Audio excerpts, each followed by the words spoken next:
नमस्कार, आप सभी का स्वागत करता हूं अपने YouTube चैनल सुरेंद्र सिंह बोरा में। साथियों, एनआई वर्ष डीएलएड प्राथमिक शिक्षक भर्ती पात्रता को लेकर माननीय सुप्रीम कोर्ट में 16 फरवरी 2024 को क्लेरिफिकेशन याचिका लिस्टेड रही है।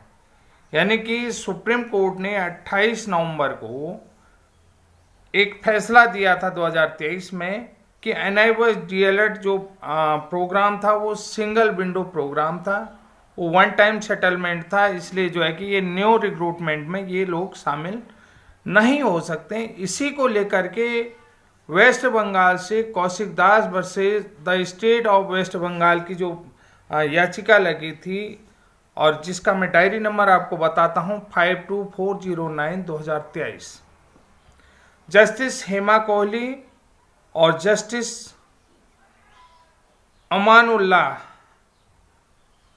के कोर्ट में ये याचिका लगी हुई थी।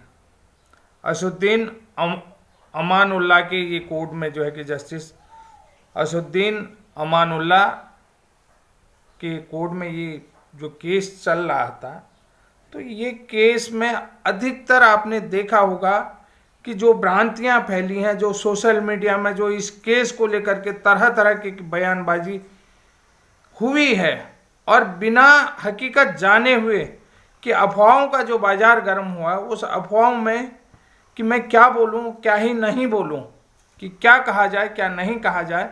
लेकिन मेरे पास मेरे साथियों का फ़ोन आया था। मैं आपको सीधी सी बात बता देता हूं कि सर, गोविंद जी का भी फ़ोन आया था कि सर अभी तो जो है कि इनकी सुनने में आ रहा है कि जो क्लेरिफिकेशन याचिका थी एनआईवर्स डीएलएड का, वो भी डिस्पोज कर दिया था। तो मैंने कहा कि सर नहीं, ये केस जो है कि डिस्पोज नहीं हुआ, ये केस पुनः लिस्टेड हो गया है। इस केस में एक खासियत क्या थी कि जो एनआईवर्स डीएलएड वाले थोड़ा सा इसको अपने लिए समझ चाह रहे थे कि ताकि उनके साथ गलत हुआ है उसको वो बेशक जो है कि साबित नहीं कर पा रहे हैं, लेकिन उनके साथ अन्याय हुआ है, इस बात को मैं कहता हूँ। और इस बात को मैं समझता भी हूँ, अन्याय हुआ है, तो इस बात को वो साबित करने के लिए थोड़ा कोर्ट से रिक्वेस्ट कर रहे थे और समय मांग रहे थे। तो एक्चुअल में हुआ क्या, दरअसल इस केस में हुआ क्या, और आगे जो है कि एनआईवर्स डीएलएड को लेकर के जो है कि पहले भी हम कह रहे थे कि कुछ भी सही नहीं चल रहा है, तरह तरह की भ्रांतियां इसमें फैल रही हैं। जैसा कि आप लोग जानते हैं, सोशल मीडिया में जो है खबरें चल रही हैं और चली हैं, तो उसमें एनआईवर्स डीएलएड का जो केस डिस्पोज हो गया है करके, तो ये क्या यह सच है, क्या यह वास्तव में ये कुछ हो रहा है, या एनआईवर्स डीएलएड को लेकर के क्या चल रहा है। क्योंकि मुझे तो कल वीडियो बनाने के लिए समय भी नहीं था। आज फिर मैं आपके माध्यम मतलब वीडियो के माध्यम से आप लोगों तक ये जानकारी पहुंचाने की कोशिश कर रहा हूँ। एक छोटा सा प्रयास है ताकि आप लोग पॉजिटिव रहें और निराश न रहें। कि आप लोग देखिए, आप अपना एक तरीके से मैं कहूँगा कि डिमोरलाइज न रहें, कि आपको पॉजिटिव रहना, क्योंकि आपके लिए हमेशा ही पॉजिटिव रुझान आए हैं और हमेशा ही पॉजिटिव रुझान अभी भी आएंगे। सभी साथी जानते हैं कि मैं इतना बड़ा यूट्यूबर भी नहीं हूँ, इतना बड़ा जो है कि विशेषज्ञ भी नहीं हूँ। जो भी जानकारी होती है, लेकिन मैं आप सभी लोगों तक, जो भी परेशान व्यक्ति होता है, जिसके मुद्दे जो है कि जो भटकाव की स्थिति होती है, उन तक एक अपने तरीके से उन लोगों को मोटिव रखने का प्रयास, छोटा सा प्रयास करता हूं। और ये छोटा सा प्रयास भी तब संभव होता है जब आप लोगों का मुझे सहयोग मिलता है। तो बिना आपके सहयोग के मैं कुछ भी नहीं हूं। और ये मोटिवेशन जो भी वीडियो मैं आप लोगों तक पहुंचाता हूं, तो इसको बनाने के लिए भी आपका ही मोटिवेशन होता है। तो साथियों, जैसा कि आप लोग सभी जानते हैं कि ये केस सुप्रीम कोर्ट से डिसमिस नहीं हुआ है। जितने भी आपने सोशल मीडिया में जिन्होंने भी कहा कि ये केस डिसमिस हो गया है, डिस्पोज हो गया, तो ये केस सुप्रीम कोर्ट से डिसमिस नहीं हुआ है। और आपको मैं स्क्रीन में दिखा दूं कि ये जो है कंप्यूटर जनरेट जो लिस्ट आई है, सुप्रीम कोर्ट का स्टेटस आया है कंप्यूटर जनरेट, तो इसमें आप खुद ही देख सकते हैं। अब मैं ये साइड में लगा रहा हूँ, इस साइड में आप देख सकते हैं। यहाँ पर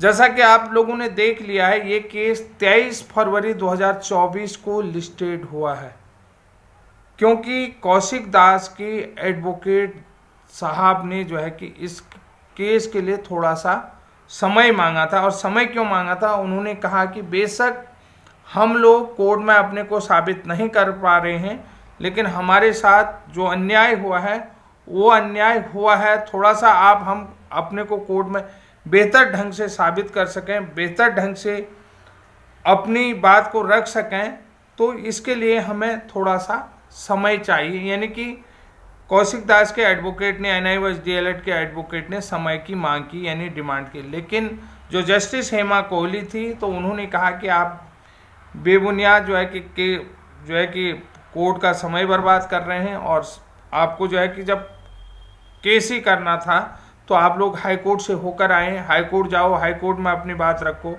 तो वहाँ से होकर के आओ, और नहीं तो इस केस को यहाँ ही डिसमिस कर देती हूँ। ये बातें जो हैं कि ओरली कहीं, मौखिक रूप से कहा कि यहीं पर डिसमिस कर देती हूँ। लेकिन जो है कि NIOS DLED के एडवोकेटों ने रिक्वेस्ट की, उन्होंने NIOS DLED के साथ जो गलत हुआ है, NIOS DLED अपनी बात को नहीं रख पा रहा है, तो उस बात को सही रखने के लिए हम आपसे रिक्वेस्ट करते हैं कि आप हमें थोड़ा सा समय दीजिए कि जिस तरीके से हमारे साथ गलत हो रखा है तो उसको प्रूव करने के लिए हमें टाइम दीजिए। तो DLED की पूरी टीम जो है कि तैयारी में लगी हुई है, और ये आगे जो है कि किस तरीके से प्रूव करना है, वेस्ट बंगाल की पूरी जो है कि NIOS DLED टीम लगी हुई है। तो साथियों, NIOS DLED वेस्ट बंगाल का जो केस है, मैं पहले भी बताते आ रहा हूँ, थोड़ा सा अलग टाइप का है। वेस्ट बंगाल में थोड़ा सा केस अलग टाइप का है, इसलिए जो है कि आपसे मैं ये निवेदन करता हूँ कि आपका केस डिसमिस नहीं हुआ है। 23 तारीख को पुनः जो है कि माननीय सुप्रीम कोर्ट में लिस्टेड हुआ है। और आपको ये खबर आपने पहले भी देख लिया होगा कि गुवाहाटी से एक गुड न्यूज़ आप लोगों के लिए थी कि जितने भी NIOS DLED के पिटिशनर थे, जिन्होंने एप्लीकेशन करा हुआ था, उनको ग्रीन सिग्नल मिल चुका है। तो पटना हाई कोर्ट में भी जो है कि ये केस लिस्टेड हुआ है। TRE 3 में हो सकता है पटना हाई कोर्ट से भी इन लोगों के लिए अच्छी खबर आ सकती है। तो साथियों, आज के लिए इतना ही। तब तक के लिए जय हिंद, जय उत्तराखंड। अगर आप मेरे चैनल में नए हैं तो आप लोगों से रिक्वेस्ट करता हूं कि प्लीज़ चैनल को सब्सक्राइब करें, वीडियो को लाइक शेयर करें, और सभी लोगों तक ये जानकारी जो है कि पहुंचनी चाहिए, ताकि जितने भी लोग सोशल मीडिया की तरफ से भ्रमित हो रखे हैं तो वो अपने को एक पॉजिटिव बनाए रखें। और पॉजिटिव रुझान के लिए धन्यवाद। Thank you.